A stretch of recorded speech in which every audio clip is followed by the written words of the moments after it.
지난 12월 29일 국방부에서 놀라운 소식이 전해졌습니다. 우리 군이 개발 중인 초정밀 탄도탄 현무4, 고위력 탄도탄 현무5의 미사일 시험 성공 소식이 오피셜로 공개된 것인데요. 국방부가 기자간담회 자리에서 현무4, 현무5 모두 시험에 성공했느냐는 질문에 시험은 성공했으며 전력화 시기는 비닉으로 공개할 순 없으나 계획된 일정에 따라 실전 배치할 것이라고 말했습니다. 현무5는 사거리 3,000에서 5,500km의 수준의 중거리 탄도미사일급 이상으로서 탄두 중량이 최대 8에서 9톤에 이르는 것으로 전해지는 한국군의 게임체인저 미사일입니다. 현존하는 세계의 탄도미사일 가운데 가장 무거운 탄두 중량을 지니고 있는데 일반적인 탄도미사일의 탄두 중량은 1톤 내외로 알려져 있어 현무5는 괴물미사일로 불리기도 합니다. 이러한 소식에 중국에서는 매우 민감하게 반응하고 있는데요. 최근 중국 국영 군사신문인 인민해방군 일보는 현무5에 대해 한국이 개발한 9톤급 탄두를 탑재하는 현무5형 탄도미사일은 꼭 초중량의 탄두를 탑재할 필요는 없다는 기사를 보도했습니다. 그러면서 현무5에는 초중량 탄두가 탑재되어 있는데 이는 무게를 사거리로 바꾸려는 사치스러운 계획에서 비롯된 것이다. 2톤 탄두를 탑재한 현무4에 대해서는 탄두 무게를 줄여 최대 사거리 800km를 돌파할 수 있다고 주장하고 9톤 탄두를 탑재한 현무5는 탄두 무게를 줄여 최대 사거리가 3000km 이상으로 가져갈 것으로 예상된다 라고 했습니다. 중국이 이처럼 현무5에 큰 관심을 보이고 있는 이유는 바로 중국 본토까지 타격할 수 있는 강력한 탄도미사일이기 때문입니다. 한국 국방부와 언론 보도에서는 현무5를 두고 3000km에서 5500km의 사거리를 지닌 IRBM 중거리 탄도미사일이라고 지칭합니다. 9톤의 탄두를 1톤으로 줄이면 가능하다는 것이죠. 그러나 사실 주목해야 할 것은 따로 있습니다. 바로 현무5의 어마무시한 총 중량입니다. 현무5의 총 중량은 무려 36톤에 달하는데 이는 사거리 13000km에 달하는 ICBM, 미니트맨, LGM-30와 같은 중량입니다. 현재 미국이 가지고 있는 유일한 지상발사형 ICBM인 미니트맨3는 총 중량 35.3톤으로 3단 고체 추진 로켓을 사용하고 있습니다. 즉 같은 고체 연료 기반의 현무5의 추진력은 사거리 13,000km를 발사할 수 있는 ICBM급 중량을 거뜬히 소화할 수 있는 능력을 지녔다고 볼 수 있는 것이죠. 고체 연료 미사일은 저렴하고 구조가 단순해 대량 생산이 가능하고 신속히 발사할 수 있어 탐지가 어렵기 때문에 군사적 용도로 활용되고 있습니다. 또한 액체 연료 미사일보다 훨씬 더 안정적이며 액체 연료 미사일과 달리 실수로 폭발할 가능성이 적고 연료를 탑재한 채 장기간 보관할 수 있는데요. 한국은 미사일 지침 개정으로 2017년 11월 고체 연료에 대한 최대 사거리 800km 탄두 중량 무제한으로 조정되었고 이후 5년 만에 사거리 800km 탄두 중량 9톤의 괴물 미사일이 탄생한 것입니다. 그리고 이후 2021년 5월 최대 사거리 및 탄도 중량 제한이 해제되면서 지금의 한국은 사실상 현무6 ICBM을 개발할 수 있는 기반을 다졌고 개발 중인 것으로 파악되고 있죠. 특히 지난 12월 4일 한국 국방부는 그동안 공개되지 않았던 고체 연료 1단 추진체와 3단, 4단을 결합한 뒤 하나 시스템에서 개발한 지구 관측용 사 위성까지 탑재한 채 3차 시험 발사를 진행하였고 결국 성공했다는 소식을 전했습니다. 일각에서는 우주발사체가 현무와 무슨 상관이냐 하실 수 있지만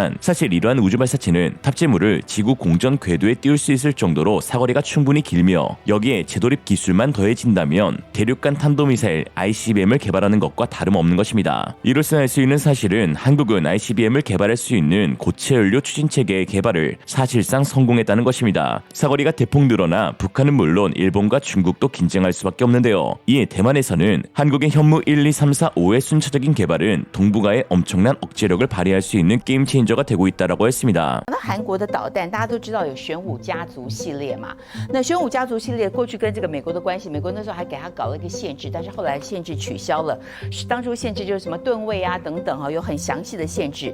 那在取消之后呢，当然现在韩国跟美国关系也很好，据说韩国完成了玄武5的这个导弹最新的研制工作，从今年年底就要开始批量生产喽啊，最大的产量是1年70枚。那这个玄武5导弹有什么厉害呢？它是这个玄武家族的最高等级，又称为是怪兽导弹。它的这个重型的弹头版本呢，可以携带8到9吨的超大弹头，也就是说呢，它可以打穿100米深的地下工事。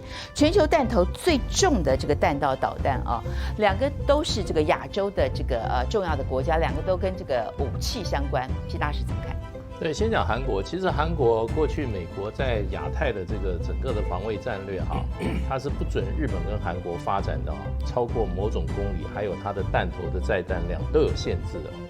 1979年的时候，美国给韩国人设的规定是你的飞弹只能打180公里，然后你的这个你的弹头只有500公斤。那你现在看这个玄武5它很多性能还没有公开，可是呢，一般推测它可以打3000公里。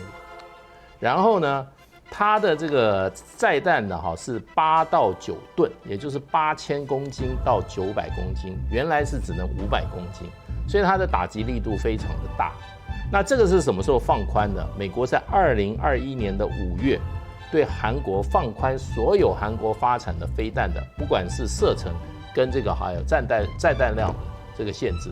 所以你看，美国事实上影响这个整个地区的这个我们的军力的这种平衡是非常大。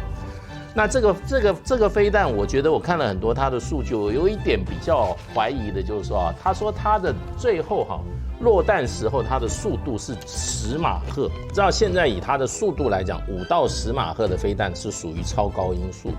其实钻地的这种火箭技术老早就有了，它能钻多深，100公尺是非常深的。不过这也就显示其实我们现在在亚太，在东北亚这个过去的军力平衡过去不管怎样，它的军力平衡的现状现在因为美国把这些尤其韩国跟日本，他们这个飞弹的距离射距跟它本身的这种所谓的这种携带的这些爆破的能量放宽以后整个的平衡现在弄得很乱，所以那下一步会发展会什么情况我不知道。不过韩国应该是蛮高兴的，因为它过去这个玄武系列从1、2、3、4、5已经弄了很多年了。那现在这一次真的事实上什么时候可以开始量产喽？1年70枚嘛，一枚的炸弹如果说是8吨到9吨的这个爆炸量的话，那已经可以造成很大的这个南韩打北韩需要打3000公里嘛，显然是针对哪里的嘛，这很清楚嘛。当然，如果哪一天韩国翻脸，也许打日本也可以打到，就是了。我打3000公里可以打到中国的，事实上打到，搞不好打到西安都可以了。 사실 현무5와 ICBM에는 한 가지 차이점이 있습니다. 현무5와 달리 ICBM은 발사된 후 대기권을 뚫고 우주 공간으로 나갔다가 타격 목표 지점에 다시 대기권 재돌입을 하는 미사일입니다. 이에 ICBM 관련 뉴스를 보면 대기권 재돌입 또는 재진입 기술이 확보되었는지 여부가 중요시되고 있는 것인데요. 미니트맨 탄도미사일 발사 과정을 보면 1단계 부스터 작동 이후 발사 후 약 60초 후 2단계 부스터가 작동, 120초 후 3단 부스터가 작동, 180초 후 탄도체가 로켓에서 분리되며 대기권 밖에서 재돌입체와 치풀 디코이를 반향 제어용 노즐과 자세 제어용 노즐에서 가스가 분출되며 방향을 설정하게 됩니다. 한국 역시 최근 지상부유 시험을 통해 지상 검증을 통과한 그 기술이죠. 그리고 탄두가 회전을 하며 추진력을 얻고 재돌입하게 되는데 이러한 재돌입 기술은 ICBM 개발에 올인하고 있는 북한조차도 아직 성공하지 못한 고난도의 기술로 알려져 있습니다. 그럼에도 불구하고 현재까지의 현무와 고체연료 개발 과정만 놓고 보더라도 과거와 비교할 수 없는 한국 미사일 방어 체계의 획기적인 전환이 되고 있습니다. 그 이유는 바로 북한과 중국이 보유한 ICBM을 파괴할 수 있는 기술을 확보했기 때문이죠. 바로 GBI로 불리는 탄도 요격 미사일인데요. GBI는 적국의 탄도 미사일을 대기권 밖에서 요격하기 위해 개발된 것입니다. 즉 다시 대기권으로 재진입을 할 필요가 없기에 고체 연료 추진 체계, 고중량 탄두 탑재 여부가 제일 중요한 것이죠. ICBM의 핵탄두가 지구 대기권으로 재진입할 때의 속도는 마 25에서 30 정도가 됩니다. 사실상 지상 무기 체계로는 방어가 불가능해서 미국은 대기권 밖에서 탄두가 낙하하기 전에 파괴하려 하는데 이것에 쓰이는 미사일을 GBI라고 부르고 요격 탄두를 대기권 충돌 요격체라고 부릅니다. 한국은 고체연료 발사 시험 성공과 현무5, LSM의 개발로 인해 사실상 GBI에 필요한 모든 제방 기술을 확보한 상태입니다. 사일로에서 발사된 GBI는 지상으로부터 적 탄도탄의 위치 정보를 수신하고 이를 토대로 탑재된 센서를 작동, 적을 식별하는데요. 이후 최적의 시점에서 요격체를 사출하고 사출된 요격체는 장착된 적외선 센서로 적 탄두를 관측해가며 추격, 격파합니다. GBI의 핵심인 요격체는 LSM의 요격 방식과 동일하다고 볼 수 있습니다. 특히 요격체계답게 미사일 추적 방식이 가장 핵심인데 한국은 전 세계에서 5개 국가만이 보유하고 있는 군사용 냉각형 적외선 영상 센서 기술 보유국으로 중국과 일본, 북한도 가지지 못한 원천 기술을 확보한 국가입니다. 한국 강소기업 i3 시스템즈는 한국군에서 개발하고 있는 신형 유도무기 체계와 관측 장비에 적외선 센서를 독점적으로 공급하고 있죠. 모든 물체는 고유의 열을 발산합니다. 특히 항공기와 로켓은 3000도에서 수만 도에까지 이르는 높은 열을 내뿜습니다. 물체에서 발산되는 적외선 에너지를 위치를 감지하고 영상 정보로 제공해주는 센서가 적외선 검출기인데요. 적외선 검출기는 빛이 없는 야간, 안개 및 연기 등의 연무, 악천후 그리고 원거리 등 열악한 환경에서도 식별할 수 있는 특수한 기능이 있습니다. 그리고 한국 적외선 센서의 정확도와 선명도는 세계 최고 수준이죠. 주변국의 미사일 위협에 대응하는 한국형 삼축체계 중 전문가들이 가장 우선적으로 생각하는 것은 바로 KMPR 체계입니다. 즉 탄도미사일을 대량으로 발사해 응징하는 수단인데요. 방종관 한국국가전략연구원 전력개발센터장은 공격은 방어에 비교해 여러 가지 다양한 전략을 구사할 수 있지만 반면 방어는 공격에 비해 훨씬 많은 비용과 노력이 들어간다라고 했습니다. 그리고 이 KMPR에서 가장 핵심적인 것이 바로 현무미사일로 최근 남세규 전 ADD 소장은 한국형 삼축체계를 확장해 북핵에 버금가는 미사일 1만 발을 양탄하자라고 주장하기도 했습니다. 한국이 고위력 탄도탄 등을 대량으로 생산해 유사시 수십 발을 수십 회에 걸쳐 일제 사격하게 되면 핵과 버금가는 유사한 수준의 보복 대응을 할 수 있는 것입니다. 미사일을 1만 발까지 늘리는 데 필요한 예상 경비는 약 20조 원 정도로 막대한 자금이 투입되지만 한국이 현재 국제기관과 맺은 조약을 무시하고 독자적인 핵무장을 실시할 때 드는 비용보다는 적습니다. 만약 한국이 국제 제재를 받으며 핵무장을 강제할 시 최소 GDP의 2% 이상이 줄어들 것이고 연간 40조 원 이상의 피해가 발생하게 되는데요. 독자 핵 개발에 버금가는 1만 양탄 계획을 통해 안보와 경제를 모두 잡을 수 있다는 것입니다. 이처럼 현무 미사일의 개발은 우리 안보에 지대한 영향을 끼치고 있습니다.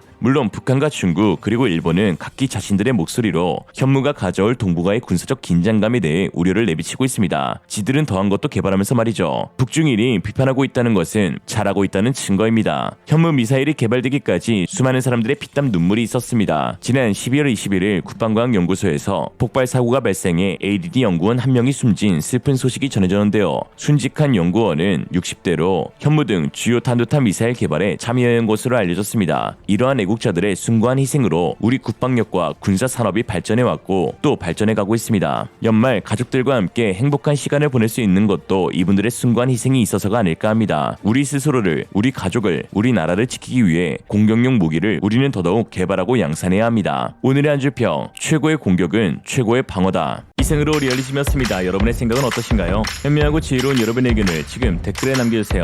감사합니다.